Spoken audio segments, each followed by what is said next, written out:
আসসালামু আলাইকুম বন্ধুরা, কেমন আছেন সবাই? আশা করি ভালো আছেন। এখন আমরা নদীতে নেমে গেছি অলরেডি মাছ ধরার জন্য। দেখি এখানে কি মাছ পাই। আসছি এখানে চিংড়ি মাছের জন্য। এখন জাল মারবো আমি।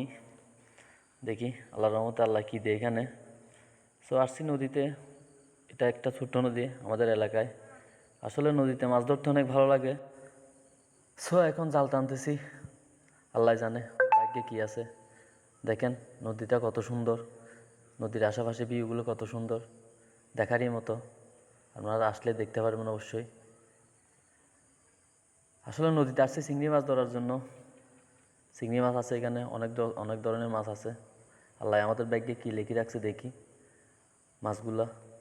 এখনও জাল টানতেছি, জাল তুলবো একটু পরে। আপনারা দেখবেন বেশি বেশি করে ভিডিওটা, না দেখলে বুঝতে পারবেন না আমরা কী মাছ পাচ্ছি কী মাছ পাচ্ছি না।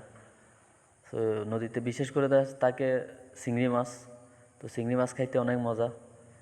যারা চিংড়ি মাছ খান অবশ্যই তারাই বুঝতে পারবেন চিংড়ি মাছের স্বাদটা কীরকম। জাল টানছি, মাছ পাচ্ছি।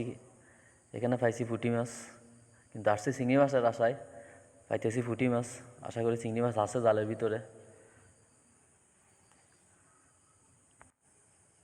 আসলে নদী থেকে মাছ ধরা অনেক কষ্ট, যেহেতু পানির স্রোত আছে হালকা, ওখানে হাঁটতে হয়, হেঁটে হেঁটে জাল টানতে হয়, অনেক কষ্ট। তারপরেও আসছি মাছ ধরার জন্য দুই তিনজন মিলে। দেখি কী মাছ পাই। কয়েকটা পুঁটি মাছ পেলাম। জালের ভিতরে চিংড়ি মাছ আছে অবশ্যই, একটু পরে পাবো। আস্তে আস্তে জালটা ঝাড়তে হচ্ছে, কেননা এখানে অনেক ময়লাগুলো পরিষ্কার করতে হচ্ছে।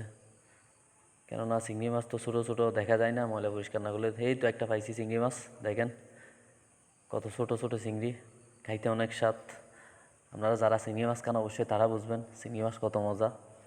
অনেক অনেক ভালো লাগে আমার চিংড়ি মাছ। আপনাদের কাদের কাদের চিংড়ি মাছ পছন্দ কমেন্টে জানাবেন। উঠে গেছি জাল বেয়ে, এখন চলে যাব বাসার দিকে। দেখি বাসায় গিয়ে কত ধরনের কথা শুনতে হয়। আমাদের নেক্সট পার্ট আসবে কালকে ইনশাল্লাহ, অন্য অন্য ভিডিও নিয়ে। সবাই দেখার অনুরোধ রইল, সবাই দেখবেন, দেখে লাইক কমেন্ট শেয়ার করবেন। ধন্যবাদ সবাই।